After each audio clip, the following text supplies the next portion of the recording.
இந்தியாவில் 1 வீக்குள்ள 4 டைம்ஸ் வந்து corona case வந்து இன்க்ரீஸ் ஆயிருக்கு. தமிழ்நாடு எந்த சிச்சுவேஷனில் இருக்குது அப்படின்றது இந்த வீடியோவில் நம்ம தெரிஞ்சுக்கலாம். 2019 எண்டில் வந்து ஸ்ப்ரெட் ஆக வந்து ஸ்டார்ட் பண்ணிச்சு. வேர்ல்டே வந்து பேரலைஸ்ட் பண்ணிடுச்சு. என்டையர் வேர்ல்டே பார்த்தீங்கன்னா millions of death, millions of economic loss எல்லாமே இருந்து இப்போ தான் வந்து கொஞ்சம் பாதிப்பில் இருந்து எல்லாருமே வந்து ரெக்கவர் ஆகிட்டு வந்துட்டு இருக்கோம். எகெயின் கொரோனா வந்து நம்மளை வந்து த்ரெட்டனிங் பண்ணிட்டு இருக்கு. சைனால தான் வந்து கொரோனா வந்து ஃபார்ம் ஆச்சு. ஸோ அங்கே வந்து பார்த்தீங்கன்னா இப்போ கொரோனாவோட இம்பாக்ட் வந்து இன்க்ரீஸ் ஆகிருக்குன்னு தான் சொல்கிறாங்க. சைனாவில் மட்டும் இல்லாமல் இப்போ சிங்கப்பூர், ஜப்பான்லேயும் வந்து இன்ஃபெக்ஷன் வந்து இன்க்ரீஸ் ஆயிருக்கு. இந்தியாவில் பார்த்தீங்கன்னா கேரளா, மகாராஷ்டிரா இந்த மாதிரி நிறைய வேரியஸ் ஸ்டேட்டில் வந்து கொரோனா கேசஸ் வந்து இன்க்ரீஸ் ஆகிட்டே தான் இருக்குது. அக்ராஸ் த கண்ட்ரி பார்த்தீங்கன்னா 1000 and above பீப்புள்ஸ் வந்து கரண்டாக வந்து ட்ரீட்மெண்ட் எடுத்துட்டு இருக்காங்க. அதில் 750 and above பீப்புள்ஸ்க்கு வந்து இன்ஃபெக்ஷன் ஆயிருக்கு அப்படின்னு வந்து கன்ஃபார்ம் பண்ணியிருக்காங்க.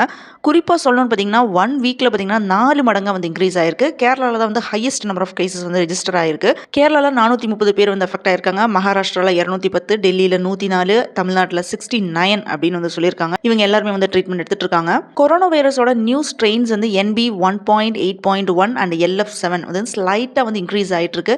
இதை பற்றி யாருமே வந்து பயப்பட தேவையில்லை அப்படின்ட்டு infectious disease department senior doctor Vidya வந்து சொல்லியிருக்காங்க. ஆனால் முன்னெச்சரிக்கையாக இருக்கிறது வந்து நல்லதுன்னு சொல்லியிருக்காங்க. தமிழ்நாட்டில் ஒரு வாரத்தில் 3 பேருக்கு மட்டும்தான் வந்து புதுசாக வந்து கொரோனா வந்திருக்கு அப்படின்னு சொல்கிறாங்க. நம்ம டாக்டர் சொல்கிற மாதிரி தான் வந்து காஷியஸாக கேர்ஃபுல்லாக வந்து இருக்கணும். எக்ஸிபிஷன், ஃபெஸ்டிவல், டூரிஸ்ட் ஸ்பாட் இந்த மாதிரி இருக்கிற இடத்துல எல்லாமே ஃபுட், ட்ரிங்கிங் வாட்டர், ஜூஸ் இந்த மாதிரி எக்கச்சக்கமானது எல்லாமே நம்ம வாங்கி கொடுப்போம் பசங்களுக்கு மட்டும் இல்லை, நம்மளுமே வந்து வாங்கி கொடுப்போம்.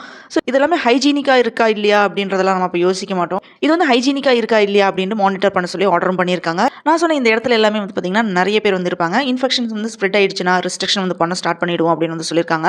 இப்போ ஸ்கூல் லீவ்ல நம்ம எல்லாருமே வந்து டூரிஸ்ட் ஸ்பாட், அது மாதிரி திருவிழா, வாட்டர் ஃபால்ஸ் எக்ஸெட்ரா இப்படி சொல்லிட்டே போகலாம். எல்லா இடத்துக்குமே நம்ம போயிருப்போம். கொரோனா பீரியட் ஆஃப் டைமில் நம்ம எப்படியெல்லாம் வந்து சுத்தமாக இருந்தோமோ அதே மாதிரி இப்போ வந்து சுத்தமாக இருக்கணும். நிறைய தண்ணி குடிங்க. அதே மாதிரி கூலிங்காக வந்து குடிக்கிறது வந்து அவாய்ட் பண்ணுங்க. ஹெல்த்தியாக வந்து சாப்பிட்டுட்டு டைமுக்கு வந்து தூங்கினா எந்த ப்ராப்ளமே இல்லை.